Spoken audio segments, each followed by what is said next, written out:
Okay. Record ஆகுது இல்லை? சரி. ஆஹ் முதல்ல வந்து இந்த கூட்டத்திற்கு ஒரு ஞாயிறுடைய மாலையை ஒதுக்கி வந்திருக்கக்கூடிய அனைவருக்கும் நன்றியை தெரிவிச்சுக்கிறேன். எனக்கு தெரிஞ்சு தமிழ் இலக்கியம் மிகவும் பெருமைப்படக்கூடிய ஒரு வகைமை ஜானர் அப்படின்னு சொன்னா அது கவிதையாக தான் இருக்க முடியும். ஏன்னா அதுதான் அடிப்படையிலே வந்து ஒரு ரொம்ப வயது கொடுத்த ஒரு செய்தி. ஆனா துரதிருஷ்டம் என்னன்னா தமிழ்ல இருக்கக்கூடிய கவிஞர்கள் வந்து தமிழ் கவிதையை வாசிக்கிறவங்க அப்படிங்கிறது ரொம்ப குறைச்சலாம் இருக்காங்க. நான் முன்னாடியே இவங்களுக்கெல்லாம் முன்னாடியே நான் இந்த அரங்குக்கு வந்துட்டேன். வந்ததுல இருந்து எனக்கு எழுந்து கொண்டிருந்த ஒரு மிக முக்கியமான கேள்வி என்பது, யாராவது பார்வையாளர்கள் வருவாங்களா மாட்டாங்களா, வரேன்னு உத்தரவாதம் சொன்ன பூபாலன் அண்ணாலாம் வருவாரா, எங்க ஆளையே காணும், அதுக்கான தடயமே இல்லை அப்படிங்கிற மாதிரி நான் வருத்தத்துல இருந்தேன். பட் வந்து அரங்கம் வந்து தற்போது நிறைஞ்சிருக்கு, ரொம்ப சந்தோஷம்.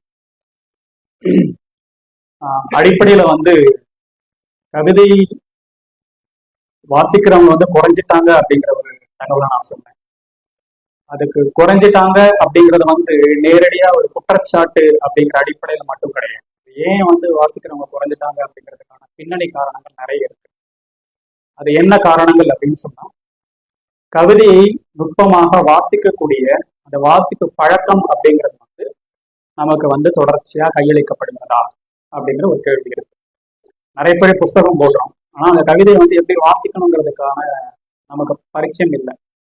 அதை நான் உடனடியாக நான் வந்து எல்லா பல்கலைக்கழகங்கள்லையும் கவிதையை வந்து எப்படி வாசிக்கணும் போதிக்கணும்னு நான் சொல்லலை. ஆனால் ஒரு கதையை வாசிக்கிறதுக்கோ அல்லது ஒரு நாவலை வாசிக்கிறதுக்கோ அல்லது சினிமா, உதாரணமாக சினிமா அப்படின்னு ஒரு வடிவம் எடுத்துக்கிட்டோம்னா அதை எப்படி பார்க்கணுங்கிற அறிவு வந்து நமக்கு எங்கேயும் பாடத்துலலாம் சொல்லிக் கொடுக்க கரெக்ட் தானே. ஆனால் நம்முடைய அப்பா ஒரு சினிமாவை அணுகியதற்கும் நாம் ஒரு சினிமாவை அணுகியதற்குமான நிறைய மாறுபாடுங்கிறது வந்து அடிப்படையில் அதுவா உருவாகி வருது. அது வந்து கவிதைக்கு உருவாகி வருதா, வந்திருக்கா அப்படிங்கிறது ஒரு முக்கியமான கேள்வி. ஸோ அந்த அடிப்படையில வந்து என்னுடைய வாசிப்பு முறை அது எப்படிப்பட்டது அப்படிங்கிறத நான் வந்து முதல்ல தெளிவுபடுத்திட்ட பின்னாடி இந்த தொகுப்பை வந்து நான் இது பண்றேன். ஏன்னா இது நீ தெரிஞ்சுக்கிட்டா தான் வந்து அதை நான் எப்படி பண்ணியிருக்கேன்னு உங்களுக்கு தெரியும். அதனால என்னை அறிமுகப்படுத்திய போது அண்ணன் காப்பா அவர்கள் சொன்னார், நான் வந்து கவிதையை வந்து அறிவிலிருந்து நான் அப்படிங்கிற அடிப்படையில் ஒரு கவிஞன் முழுக்க முழுக்க அது ஓரளவுக்கு வாஸ்தவமா இருக்கும்னு தான் நான் நினைக்கிறேன். ஆனா முழுக்க முழுக்க ஒரு உணர்வை வந்து நிராகரிச்சுட்டு நான் அணுகிறது கிடையாது. என்னுடைய முதல் வாசிப்பு முழுக்க முழுக்க உணர்வு வயப்பட்டதாகத்தான் இருக்கும். ஆனால் கவிஞனுடைய மிக அதிகபட்சமான பெருக்கம் அப்படிங்கிறதுல இருந்து என்னுடைய கவிதையை வந்து நான் தேர்ந்தெடுக்க போகுது அல்லது கவிதையை வந்து சமகால கவிதை வந்து எந்த அளவுல முக்கியத்துவம் வாய்ந்திருக்குன்னு பார்க்கும் பொழுது எனக்கு கொஞ்சமாச்சும் அந்த இடத்துல அறிவு தேவைப்படுது நான் நினைக்கிறேன்.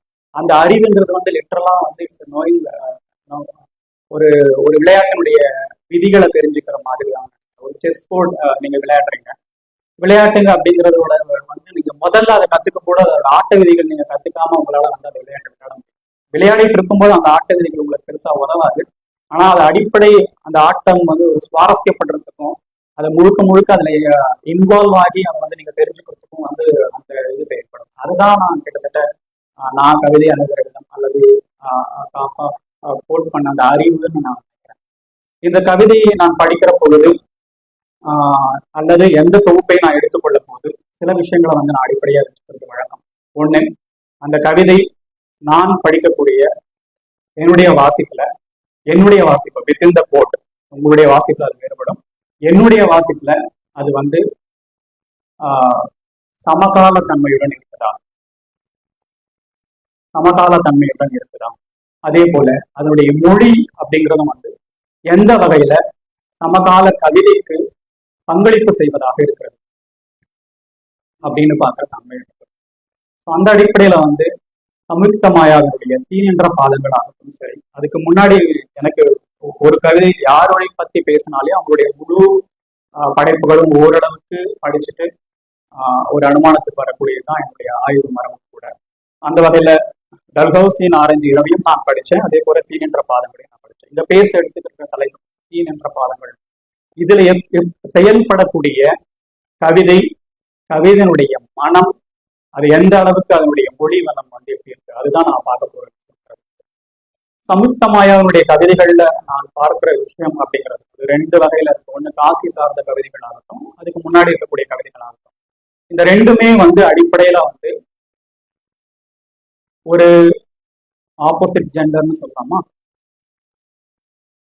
ஓகே. அவங்களை கன்சிடர் பண்ண தேவையில்லை, நான் தான் கவிதை படிச்சிருக்கேன். இருந்தாலும் ஒரு சடங்குக்கு நான் கேட்டுக்கிறேன்.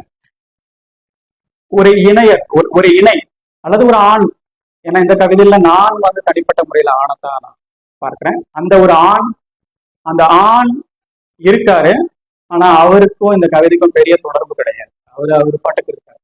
அந்த ஆண் இல்லாத அல்லது இருந்தும் இல்லாத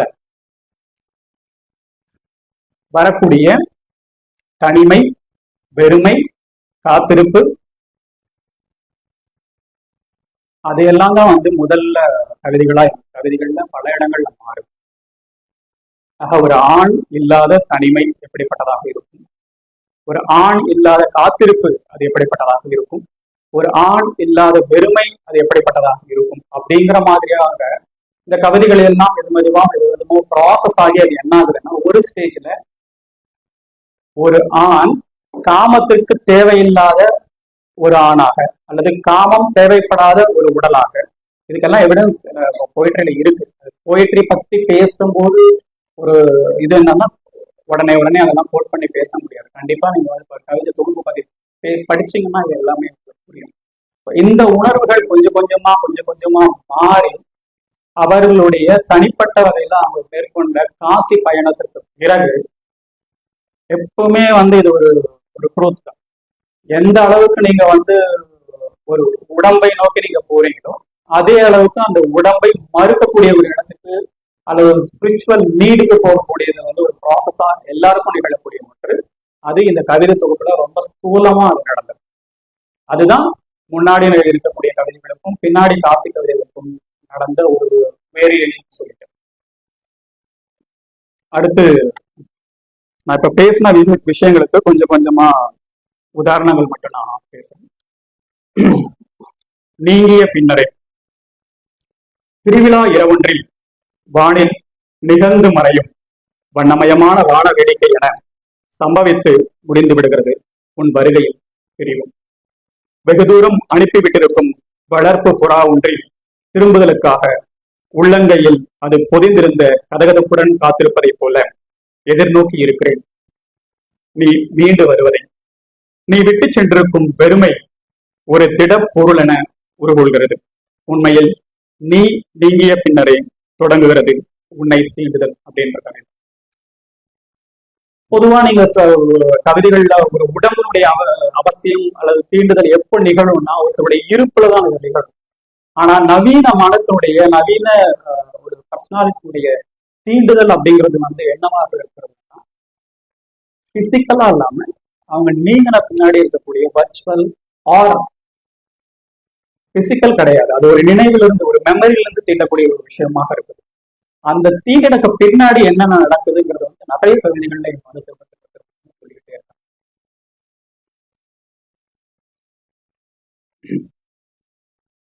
எப்படி சொல்வது? உன்னை இன்னமும் இவ்வளவு நேசிக்கிறேன் என்பதை இன்னும் காத்திரமாக, இன்னும் அழுத்தமாக, இன்னும் முழுமையாக எப்படி சொல்வது?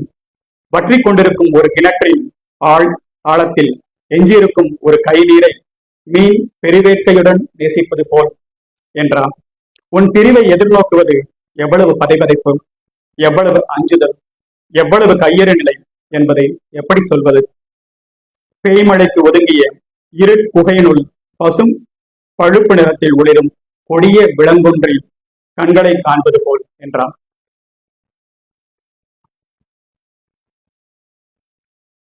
அவங்களுடைய இந்த இதுன்றது உங்களுடைய பிரிவோட காத்திருப்பாகட்டும், அதை எப்படி சொல்றதுங்கிறது வந்து அவங்க வந்து இது பண்ணியிருக்காங்க. லிட்ரலா வந்து போயட்ரி ஆகட்டும், டெக்ஸ்ட் ஆகட்டும், அவங்க ஃபீல் பண்றது ஒரு உணர்வு, அதை எப்படி கன்வே பண்றது அப்படிங்கிறது தான் இந்த கவிதையில வந்து பெருசா டீல் ஆயிடுச்சு. அதை எப்படி சொல்றதுங்கிறதுக்கு வந்து அவங்க பலவிதமான ஓமானங்களை வந்து அவங்க அடிக்கிட்டே போறாங்க. இந்த ஓமானங்கள் இந்த கவிதைகள்ல ரொம்ப முக்கியமான இடத்தை பிளே பண்ணுது. இது ஏன் அப்படின்னு சொன்னா, அவங்களுக்கு அந்த வேகத்துல நான் கேட்டேன், உங்களுக்கு சங்க இலக்கிய பரிச்சயம் இருக்கா அப்படின்னு சொல்லிட்டு.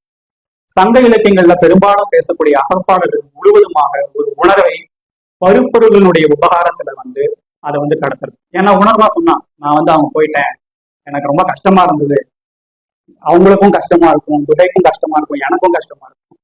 ஆனா எப்படி எல்லாருக்கும் தான் கஷ்டமா இருக்கும், ஆனா அதை சொல்றது எப்படி அப்படிங்கும்போது அவங்க சொல்லக்கூடிய பல இடங்கள்ல எனக்கு ரொம்ப இன்ட்ரெஸ்டிங்கான ஏரியா எல்லாமே.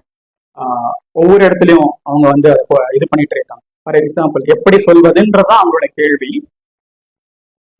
அதை வந்து ஒரு கிணற்றின் ஆழத்தில் எஞ்சியிருக்கும் ஒரு கை நீரை மீன் பெருவேற்றுடன் நேசிப்பது போல் என்றான். ஆல்ரெடி கிணத்துல அந்த அந்த உணர்வை வந்து அவங்க சொல்லக்கூடிய விஷயத்துல அந்த ஓமானங்கள் வந்து பொருத்தி போகணும். பல இடங்கள்ல வந்து கவிஞர்கள் வந்து அதை கண்டதான் வந்து சொல்லுவாங்க. ஆனா அது பொருத்தி போகணும்னா அதனுடைய அழகு கெட்டுக்கொள்ளும். அது பேசக்கூடிய உணர்வு வாஸ்தவமாக இருக்காது. ஆனா இவங்க எல்லாம் பொருந்தும் வகையில அவங்க பேசியிருக்காங்க. ஒரு கிணற்றின் ஆழத்தில் எஞ்சியிருக்கும் ஒரு கை நீரை மீன் பெருவேற்றுடன் நேசிப்பது போல் என்றான்.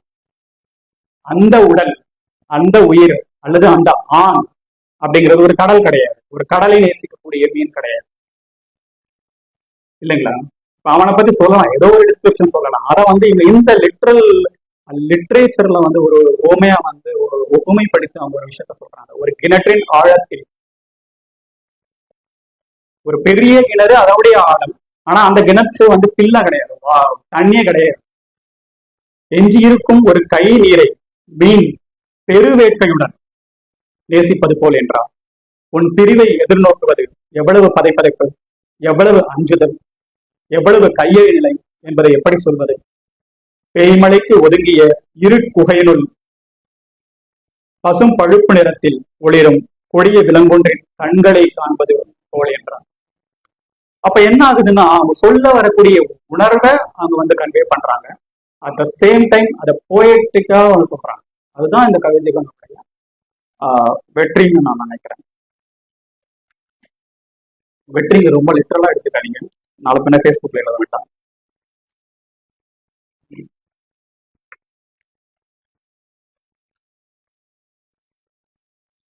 சரி, அந்த உடல் பத்தி அவங்க பேசிட்டாங்க. அதுக்கு இன்னொரு அதே மாதிரியான ஒரு ஆண் பத்தி அவங்க திரும்ப பேசுறாங்க.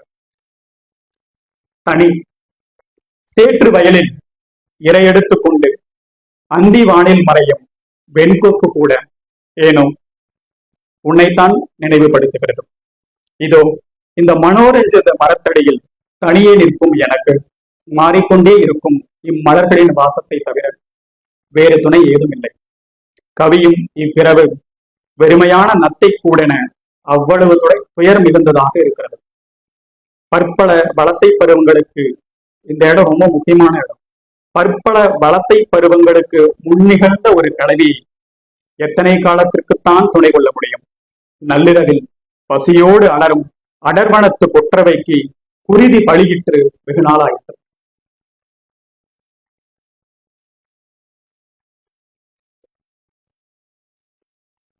சில கவிதைகள்ல வந்து இது ரொம்ப புது வித உணர்வு. நான் இப்ப இது பண்ணது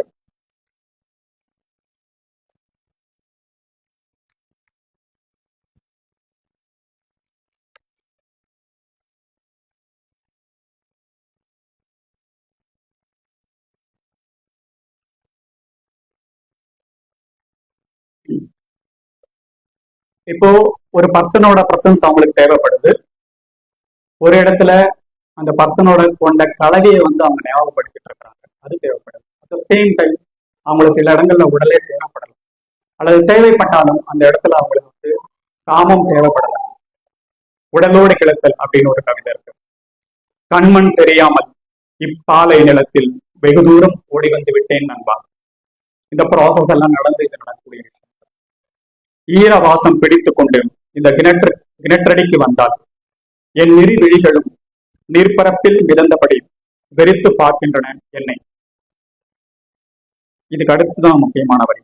உயிரெல்லாம் வேண்டாம், களைத்து உறங்கும் என் உள்ளங்கால்களை இரவு முழுதும் அழித்துவிட உன் 10 விரல்களை மட்டும் படுக்கையின் ஓரம் வைத்து விட்டு போ. இத்தனைக்கும் அவங்களுடைய உடம்பு கூட எனக்கு தேவை கிடையாது. எனக்கு தேவை கலவியும் கிடையாது, உன்னுடைய உடலும் கிடையாது, என்னுடைய கால்களை அழுத்துவதற்கு தேவையான 10 விரல்கள் அப்படிங்கிறது இதுவரையும் தமிழ் கவிதையில வந்தக்கூடிய ஒரு ஸ்பெஷலான உணர்வு. இதுதான் புதுசு. அவங்க வந்து நான் சொல்றேன், சங்க இலக்கிய பாரம்பரியத்துல அவங்க கவிதை வந்திருக்கு. ஆனால் அது வந்து பழசா கிடையாது. அது பேசக்கூடியது வந்து புதுசு.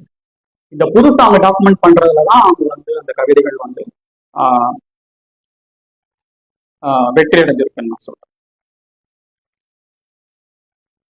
நிறைய கவிதைகள்ல இந்த உணர்வை அவங்க அடையும் போது பொயட்டிக்கா அவங்க வந்து என்ன ஆகுறாங்கன்னா ஃப்ரீஸ் ஆயிடுறாங்க. அதே மாதிரி இன்னொரு அப்சர்வேஷன் நான் பார்த்தது, எங்கெங்கெல்லாம் எப்பெல்லாம் மழை வருதோ அப்பப்பெல்லாம் அவங்களுக்கு வந்து பிரிவுகள், அது தற்காலிக பிரிவாக இருக்கலாம் அல்லது நிரந்தர பிரிவாக இருக்கலாம். இது ரொம்ப புதுசு. ஏன் புதுசுன்னா, மௌனோட கதைகள்ல எங்கெங்கெல்லாம் மழை வருமோ அங்கங்கெல்லாம் கழவி நடக்கும். அது ஒரு காலமாக இருந்திருக்குன்னு நான் நினைக்கிறேன். சமீப்தாவுடைய கவிதைகள்ல எங்கெங்கெல்லாம் மழை வருதோ, தூரல் விழுதோ, அப்ப எல்லாம் ஒரு பிரிவு நிகழ்கிறது. அதை நான் புதுசா பாக்குறேன். அப்புறம் இந்த ஃப்ரீஸ் ஆகுறது, எந்தெந்த இடங்கள்லாம் இவங்க வந்து அந்த ஒரு பிரிவை வந்து உணர்றாங்களோ, தனிமையை உணர்றாங்களோ, எல்லா இடங்கள்லயும் அவங்க என்ன பண்றாங்க அப்படின்னு சொன்னா இறுக்கமாயிடுறாங்க.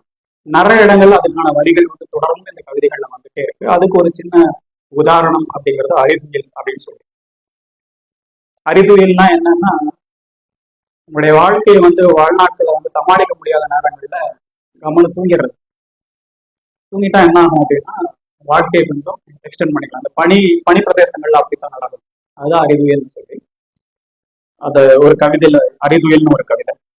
பாதரசம் உருகி வடிவது போல் முழு நிலவின் பனிமலை சிகரங்கள் மின்னி ஒளிர்கின்றன. இப்பயண வழியெங்கும் மலை பாதையின் ஓரத்து குகையில் கனத்த உரோமத்துடன் உடல் சுருட்டி குளிர்காலம் முழுவதும் உறக்க நிலையில் செயலற்று இருக்கும் இப்பெருத்த கரடியை போன்றதே நமக்கு இடையிலான உறவு. வலதுபுறம் ஆழ விரியும் பள்ளத்தாக்கில் எந்நேரமும் உருண்டிடும் அபாயத்துடன் நகரும் வாகனத்தில் சன்னலோரம் அமர்ந்தபடி உணர்ந்து கொள்கிறேன், என் மனதின் பனிக்காலம் முடியப் போவதில்லை, அந்த கரடியின் நீள் துயிலும் கூட அப்படின்னு. இந்த மாதிரி ஒரு ஃப்ரீஸ், இந்த மாதிரி விஷயங்கள் எல்லாம் நடந்த பின்னாடி, அல்லது இந்த உன்னுடைய உடல் எனக்கு தேவை கிடையாது, உங்களுடைய கனவு எனக்கு தேவை கிடையாது, உங்களுடைய விரல்கள் எனக்கு உபகாரமாக இருக்கக்கூடிய ஒரு உணர்வெல்லாம் தேவைப்பட்ட பின்னாடி, நிச்சயமா ஒரு ஆண் இந்த தொகுப்பை படிக்கும் பொழுது, நான் இந்த தொகுப்பை படிக்கிற பொழுது எனக்கு ஒரு குற்ற உணர்ச்சி உருவாகிட்டே இருந்தது. என்னுடைய பழைய கிடையாது, காதலிகள் பழசாகப்பட்டாங்க, முன்னாள் காதலிகள் குறித்த நினைவுகள் வந்தது. ஒரு குற்ற உணர்ச்சி என்னுள் எழும்பி மறைந்தது. அந்த குற்ற உணர்ச்சி எழும்பி மறையக்கூடிய ஒருவருக்கு அல்லது இதில் வரக்கூடிய ஒரு ஆணுக்கு அவங்க வந்து ஆறுதல் சொல்றாங்க. அந்த ஆறுதல் படிச்சா அந்த கில்ட் இன்னும் கொஞ்சம் கூடிடும். இருந்தாலும் நான் வந்து அதை சொல்றேன். எதிர் சமன் அப்படின்னு ஒரு கவிதை. உன் லௌகீக லட்சியங்களில் இல்லை இரவாத காதல். என்னமோ எனக்கே ஏதோ ஒரு உணர்வு. ஆமா, நீங்க படிக்கும்போது அதே ஃபீலிங் உங்களுக்கு வரும். உன் லௌகீக லட்சியங்களில் இல்லை இரவாத காதல், அடைய வேண்டிய இலக்குகளின் பட்டியலில் ஏற்கனவே அலைந்து விட்டவற்றை எல்லாம் சிவப்பு மசியில் அடித்து விட்டிருந்தாய். ஆதலால் இப்போது தான் தங்கும் இடமெல்லாம் விளக்கேற்ற வேண்டி சிம்டாவை கையோடு தூக்கி செல்லும் ஒரு நாக சந்நியாசியைப் போல உன் பாதைகளில் ஒளி கூட்ட என் காதலின் வெளிச்சத்தோடு உன்னை பின்தொடர்வது உனக்கு உறுத்தலாகிறது. வருந்த தேவையில்லை, நீ தன் கடன் பணி செய்து கிடப்பதே என்பது எல்லோருக்கும் பொருந்தும் தானே. இன்னும் கவலை எதற்கு? இதோ பார், தன் நெறி தவறாது ஒழுக முயலும் கபாலிகன் ஒருவன் கையிலேந்தும் திருவோடு என்பது மாண்டு விட்ட எவனோ ஒருவனின் மயானத்து மண்டையோடு தானே. தன் கடன் பணி செய்து வரைக்கும் ஓகேதான். அது எழுதியிருந்தா கண்டிப்பா அது ஒரு சாதாரண கவிதையா நிச்சயமா முடிஞ்சிருக்கும். ஆனால் அதுக்கு பின்னாடி அவங்க கிரியேட் பண்ணக்கூடிய கில்ட்டினுடைய டெப்த் எங்க கூடுதுன்னா இந்த போர்ஷன் தான் கூடுது. இன்னும் கவலையில இருக்கு, இதோ பார். இங்கதான் அந்த ஒப்புமையை அவங்க பண்ணிதான் அந்த ஃபீலிங்கை வந்து அவங்க கன்வே பண்றாங்க ப்ராப்பரா. தன் நெறி தவறாது ஒழுக முயலும் கபாலிகன் ஒருவன் கையில் ஏந்தும் திருவோடு என்பது மாண்டு விட்ட எவனோ ஒருவனை மயானத்து மண்டையோடு தானே. இந்த மண்டையோட்டை பத்தி அவங்களுக்கு பெரிய அக்கறை வந்த பின்னாடி அவங்க நிஜமாகவே மண்டையோடு ஓடி தெரியக்கூடிய காசிக்கு போயிட்டாங்க. எனக்கு காசி கவிதைகள் ரொம்ப பிடிச்சிருக்கு. நான் காசிக்கு விசிட் பண்ணது கிடையாது. ஆனால் ஒரு கவிதை உணர்வுள்ள ஒருவர் ஒரு காசியை பார்க்கறதுக்கும் ஒரு ஓவியன் ஒரு காசியை பார்க்கறதுக்கும் அல்லது இந்த இரண்டு கலை உணர்வுகளும் அல்லாத ஒருவர் காசியை பார்ப்பதற்குமான இடைவெளிகள் ரொம்ப ரொம்ப வித்தியாசம். அல்லது ஒரு யாசகன் காசியை பார்ப்பதற்கும் ஒரு ஆன்மீக பயணம் மேற்கொள்ளக்கூடியவன் ஒரு காசியை பார்ப்பதற்கும் வித்தியாசம்.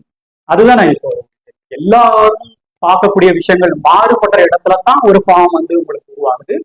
அது கவிதையாக உருவாகும் போது அதனுடைய நுண்ணுணர்வுங்கிறது இன்னும் அதிகம்.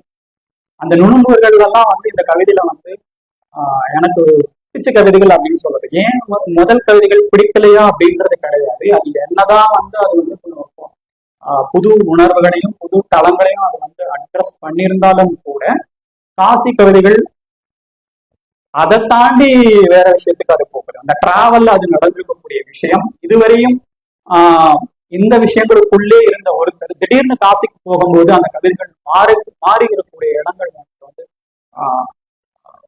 மெஸ்மரைசிங். எரியும் நகரம், டமரு துறை கோட் பண்ணாரு. அதுல வரக்கூடிய சவுண்ட் எல்லாம் நான் பிடிச்சிருக்கேன். ஆக்சுவலி இந்த கவிதையில எல்லா இடங்கள்லயும் சந்தை இன்பம் கூடி வருது.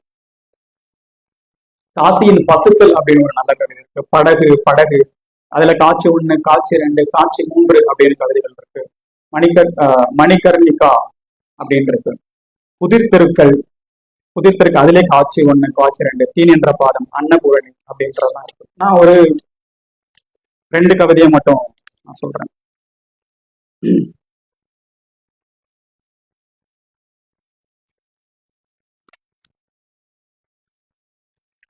ஒரே படகுல டிராவல் பண்ணக்கூடிய போது பார்க்கக்கூடிய காட்சிகள் தான்.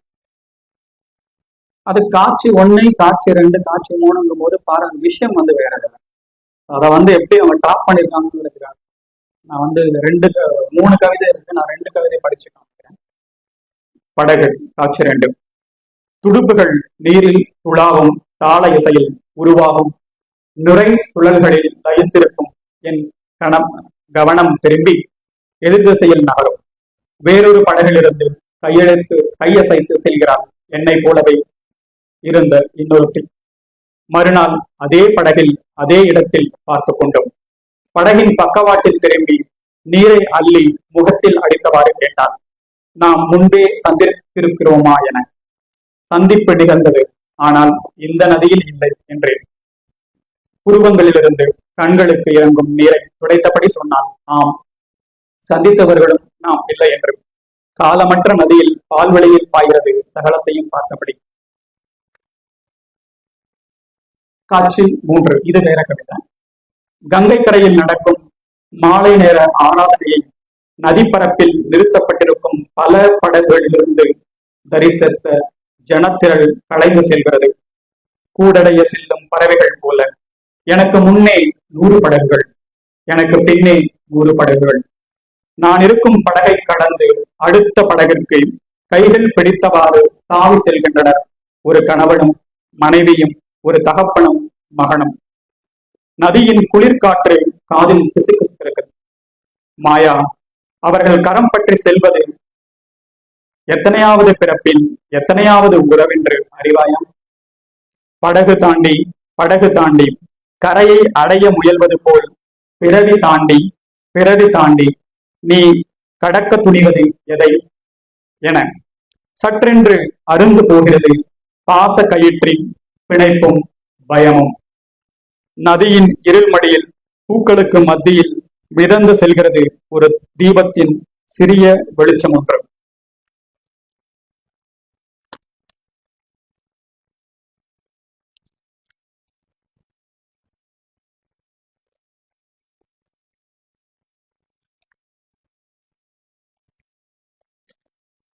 இந்த இவங்க கூட ஒரு டிஸ்கஸ் பண்ணுங்க.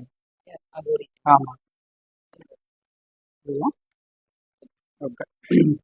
அதுக்கு அடுத்து வரக்கூடிய ஒரு கவிதைங்கிறது அகோரியின் காதை அப்படின்னு சொல்லி, அகோரி காதைன்னு சொல்லி. இது வரைக்கும் இந்த மாதிரி தமிழ் கவிதையில ஏதாவது எழுதியிருக்காங்கன்னு தெரியல. நான் ஏற்கனவே சொன்ன மாதிரி ஒரு அந்த டிராவல்ல இருந்து இந்த டிராவல் வரும்போது டிஸ்கஸ் வித் அகோரி. அகோரியின் கதை. காதை. குறுக்கே வெட்டப்பட்ட வஞ்சிர மீனின் துண்டங்கள் என மிதக்கின்றன கங்கையின் படகுகள் என்றேன். உடைந்த படகுகள் என மிதக்கின்றன இறந்த உடல்கள் என்கிறான் அகோரி. தாள முடியாத இப்பின் பனி காலத்தில் மாலை குளிருக்கு மரக்கட்டைகளில் கனல் மூட்டி குளிர் காயலாம் என்கிறேன். இது நீடித்து எரியும் நல்ல கட்டை என்று விரைத்திருந்த ஓர் உடலை தூக்கி நெருப்பில் எரிகிறான் அகோரி. சிதை நெருப்பின் பிளவுண்ட நாவுகள் என தாகம் கொண்டு காற்றில் அலைவது எரியும் உடலில் நிறைவேறா ஆசைகளா என்கிறேன். அவை அவ்வுடலின் மீது பித்தேறி ஆடும் சிவனின் செஞ்சடை கற்றைகள் அன்றோ என்கிறான் அகோரி. கபால கிண்ணத்தில் அவன் ஊற்றி கொடுத்ததை சுவைத்தபடி இப்பழங்கல்லை விட தொன்மையான மது எது என்கிறேன். இந்த இடுகாட்டு இரவில் சோமன் சிரசில் சிந்தும் நில ஒளியை விஞ்சிய போதை பெறும் வானம் ஏதுமில்லை என்கிறான் அகோரி. உன்னை போல் நான் ஆவதற்கு மார்க்கம் என்ன என்கிறேன். அவன் என் கையில் இருந்த பொன் வலையை கழற்றி அப்போதுதான் அங்கு வந்து சேர்ந்திருந்த பணத்தின் முன் நீண்ட கண்களை திறவாமல் பெரிதாய் இழுக்கிறது அது. உனக்கும் இவனுக்கும் எப்போதும் சாத்தியமில்லை என்று குலுங்கி குலுங்கி சிரிக்கிறான் அகோரி. உறுதியாக இலக்கை அடையும் வரை எங்கே நிற்கப் போவதில்லை என்கிறேன். அந்த பாதையின் இலக்கு என்னவென்று அறியாத அறியாமையை ஏற்றுக்கொள்வது மட்டுமே அதை நெருங்குவதற்கான ஒரே உபாயம் என்கிறான் அகோரி. பேச்சற்று நிற்கும் என்னை மறந்தவனாக மயான புகையும் கஞ்சா புகையும் சேர்ந்த கலவையின் கிறக்கத்தில் விடாது உளையிடும் நரி ஒன்றை வாஞ்சியுடன் கட்டி அணைத்து கொஞ்சியபடி நீரு பூத்த நெருப்பின் சாம்பலில் புரள்கிறான் அனித்தியத்தை வெல்லும் சூத்திரத்தை ஒரு மாய கயிறென கட்டியிருக்கும் அகோரி. ஒரு அகோரி வந்து கிட்டத்தட்ட ஒரு டிஸ்கோர்ஸ், இது ஒரு ரொம்ப ரிச்சான ஒரு டிஸ்கோர்ஸ். அகோரியோட போயட்டிக்கா பண்ணது எப்படி இருந்தா இது இது நல்லா இருக்கு. ஸோ இந்த அளவுல தான் என்னுடைய கவிதைகளுடைய அப்சர்வேஷன் இருக்கு. சும்மா இப்ப வந்து லிட்டரலா வந்து ஒரு 2 கவிதைகளை மட்டும் வாசிச்சு காமிச்சிட்டு என்னுடைய உரையை நான் வந்து நிறைவு செய்யறேன். இந்த கவிதைகளை குறிப்பா சுட்டி காட்டுறதுக்கான காரணம் வந்து இந்த கவிதையில வரக்கூடிய கற்பனை அது எந்த அளவுக்கு அழகா இருக்கு. சிலர் வந்து ரொம்ப கற்பனையெல்லாம் கொடுத்து வருவாங்க, பொருந்தியே போகிறாங்க. எதுக்கு வருது எதுக்கு இருக்கு ஒன்றும் தெரியுது. ஒரு கவிதையில ஒண்ணு உள்ள வரும்போது அதுக்கு பொருந்தே இருக்கணும். அல்லது அது பொருந்தலை அப்படின்னா அது கவிதையா இருக்க எந்த விதமான வாய்ப்பும் கிடையாது. ஆனால் இந்த 2 கவிதைகள் கற்பனை ரொம்ப அழகா பொருந்தி வருது. அதை மட்டும் நான் எக்ஸாம்பிளா சொல்ல விரும்புறேன். சிடுக்கு. முன்னாடி பேசிட்டு இருந்தது வந்து முழுக்க அதனுடைய உள்ளடக்கம் சார்ந்து அதில் வெளிப்படக்கூடிய உணர்வு சார்ந்து. இப்ப பேசக்கூடிய உணர்வுங்கிறது வந்து மாயாவினுடைய மொழியினுடைய வளம் அது எந்த அளவுக்கு இருக்குங்கிறது அதை அப்ரிஷியேட் பண்ற மாதிரி தான் ஒரு 2 கவிதை மட்டும் நான் எக்ஸாம்பிள் சொல்லியிருக்கிறேன். ஏன்னா டிஸ்கஸ் பண்றது பெருசா இல்லை, ஏன்னா பண்ண முடியாது, கஷ்டம் கவிதை டிஸ்கஸ் பண்றது. நான் போன கூட எல்லாம் இருக்கு. சிடுக்கு. மொட்டை மாடையில் உலர்த்தியபடி அலைபேசியில் மணிக்கணக்கில் கதைப்பவனை படுக்கையறையில் வைத்திருக்கிறார் கீச்சிடும் ஒரு ஆப்ளிக்கு கிளியன. இதை ஒவ்வொன்றா முடியுது, ஒவ்வொரு ஸ்டான்ஸாவா இருக்கும். ஆரம்பிக்கும் போது ஒன்னா இருக்கும், அதை வந்து ஒரு மேஜிக் மாதிரி அவங்களை மாத்தி மாத்தி வச்சிருப்பாங்க. மேஜிக்கோட அழகு எப்படி இருக்குன்றது தான் நம்ம உணர போகிறோம். தயவு செஞ்சு ப்ராப்பரா கேளுங்க. மொட்டை மாடையில் உலாத்தியபடி அலைபேசியில் மணிக்கணக்கில் கதைப்பவனை, அது யார் அவங்க அப்படி மாத்துறாங்கிறது தான் முக்கியம். அங்க ஒரு ஆண் இருக்கான், ஒரு உறவாரம் எனக்கு தெரியும், அவனை வந்து ஒரு மாத்திக்கிட்டே இருக்கேன். மொட்டை மாடையில் உலாத்தியபடி அலைபேசியில் மணிக்கணக்கில் கதைப்பவனை படுக்கையறையில் வைத்திருக்கிறார் கீச்சிடும் ஒரு ஆப்பிரிக்க கிளியாக்கி. வெண்பூக்கள், இது ஒரு ஸ்டான்ஸ். 2வது, வெண்பூக்கள் தலை நிறைய உதிர வேம்படியில் காத்திருப்பவன் இப்போது வரவேற்பறை மேசையில் உடலெங்கும் பிங்க் பூக்கள் பூத்திருக்கும் காக்டஸ் தொட்டி செடி. புல்லட் வண்டியில், இது இன்னொன்னு, புல்லட் வண்டியில் அரைக்கால் சட்டையுடன் பல ஊர்கள் பயணிக்கும் நவீன யாத்ரீக காதலன் ஞாபக மறதி கொண்ட தங்க மீனாக உருள் வடிவ ஜாடையில் விளக்கின்றி சதா சுற்றியபடி. அடுத்து, பணியிடத்தில் கள்ளமாய் சிரித்து காஃபிக்கு அழைத்தவனை சாட்டின் இரவடை போல் மெத்தென்ற உடல் கொண்ட பூனையாக மாற்றிவிட அது அவள் கால்களை உரசியபடி தன் கால்களை நக்கிக் கொண்டிருக்கிறது. அடுத்து, திருமண வலைதள சுய விவர பக்கத்தில் அருள் ஜீவகாரண்யத்தை மெச்சி நேசித்த மணந்தவனை இன்னமும் அவனாகவே வைத்திருக்க நேர்ந்தது குறித்து மிகுந்த குழப்பம் இருக்கிறது அவளிடம். எந்த மாதிரியான ஆண்களை எல்லாம் அவங்க வேறையா மாத்துறாங்க, வேற உயிருள்ள பொருள்களாகவும் வேற உயிரற்ற பொருள்களாகவும் அவங்க எப்படியெல்லாம் மாத்துறாங்கிறது ரொம்ப முக்கியம். இது ஒரு ஆதி உணர்வு. இது எப்படின்னா கைண்ட் ஆஃப் மேஜிக்கல் கியூர். இதை பத்தி ஒருத்தர் பேசியிருக்காரு, எனக்கு உடனடியாக ஞாபகம் வரல, அதை என்னால கோட் பண்ண முடியும். அது என்னன்னா, நாட்டுப்புறத்துல இது ஒரு கல்ட். ஒரு இடத்துல பேய் ஊட்டுறாங்கன்னு வச்சுக்கோங்களேன். இப்ப எனக்கு பேய் பிடிச்சிருக்கு, மத்தவங்களை சொன்ன பிரச்சனையாயிடும், அதனால என்னைய சொல்லிக்கிறேன். எனக்கு பேய் பிடிச்சிருக்கு, மாயா ஓட்டலாம். ஒரு ஓட்டுறவங்க வச்சுக்கோங்களேன், என்ன பண்ணுவாங்க அடிப்படையில இந்த ரிச்சுவல்ல அப்படின்னு சொன்னா, என் தலைமுடியை பிடிச்சி கட் பண்ணி அதை எடுத்துட்டு போய் ஒரு மரத்துல அடிப்பாங்க. இந்த மரத்துல அடிச்ச உடனே அவங்க என்ன சொல்லுவாங்க அப்படின்னா, பேய் ஓடிடுச்சு அப்படின்னு. லிட்டரலா நமக்கு அதுக்கான எந்த எவிடன்ஸும் கிடையாது. ஆனால் அங்க நடக்கக்கூடிய விஷயம் அப்படிங்கிறது ஒரு பதிலீடு. இங்க பேய் இருந்தது, இவனை தூக்கிட்டு போய் ஆணில அடிச்சு அவன் செத்து போயிட்டான். ஆனா அவனை நமக்கு உயிரோட வேணும். நான் கவிதைக்கு தேவை, தமிழ் சமூகத்தை நான் நிறைய கொண்டாட்ட வேண்டியிருக்கு, அதனால இவங்க என்ன அடைய மாட்டாங்க ஆணில.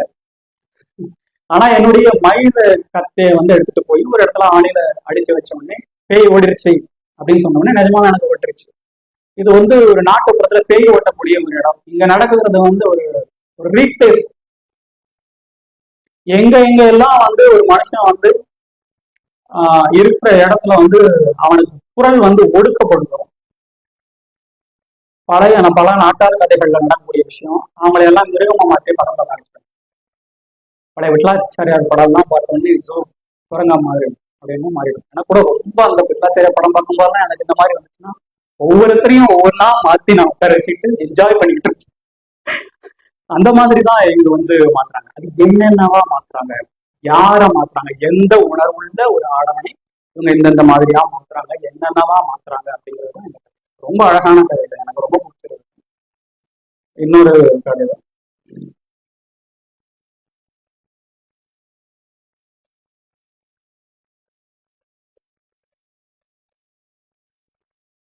மாற்றம். அவள் திக்கு தெரியாத காட்டில் இப்போதெல்லாம் திகைத்து நிற்பதில்லை. தன் கைப்பையில் ஒளித்திருக்கும் பாதைகளில் ஒன்றை எடுத்து வெளியே நழுவ விடுகிறார். அது ஒரு மாய கம்பளம் என மிதந்து சென்று அவள் காலடியில் படுத்துக் கொள்கிறது. துர்சொப்பனங்களில் துரத்தும் கொடும் விலங்குகளை விரட்ட உள்ளங்கைகளை உரசுகையில் தெரிக்கும் நெருப்பு பொறிகள் கொண்டு ஒரு சுருந்தியை கொளித்து எழுதுகிறாள். இச்சைகளின் பொன்பண்டுகள் மினுமினுப்பான அலை போலே அவளை சுற்றி வருகையில் தன் கூந்தலில் ஆபரணங்களாக்கி பின் வசதியாக மறந்து போகிறாள். சிறு குளத்தில் எளிதாய் அகப்படும் ஐரை மீனாய் ஜீவித்ததிலிருந்து ஆழ்கடலின் இருளிடும் ஒளிரும் ஒரு விஷம் கக்கும் ஜெல்லி மீனாய் அவள் தன்னை மாற்றிக்கொண்டது இதற்கு சற்று முன்புதான். அப்புறம் நிறைய கவிதைகளை நான் கோட் பண்றதுக்காக ஒரு வரிகள், சில கவிதைகள் முழு கவிதையாக இருக்கும், சில கவிதைகள் முக்கியமான உணர்வுகளாக இருக்கும்.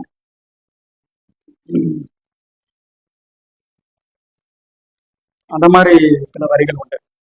அதுல ஒரு வரி காதலில் மீட்சி என்பதே மெல்ல அழிவது தானே அப்படின்னு. அப்புறம் ஒண்ணு இருக்கும்,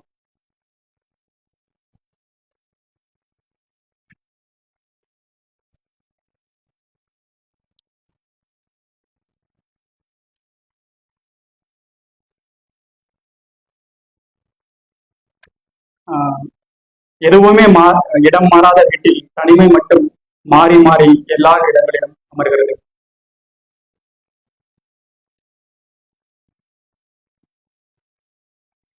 கையிலிருந்து நழுவி நழுவி செல்லும் கட்டிவிரையில் பாம்பென நகர்கிறது.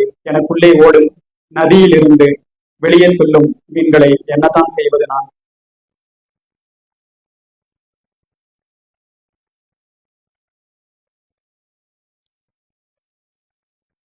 ஒரு நல்ல இடம் கோட் பண்ணா எடுக்க முடியல.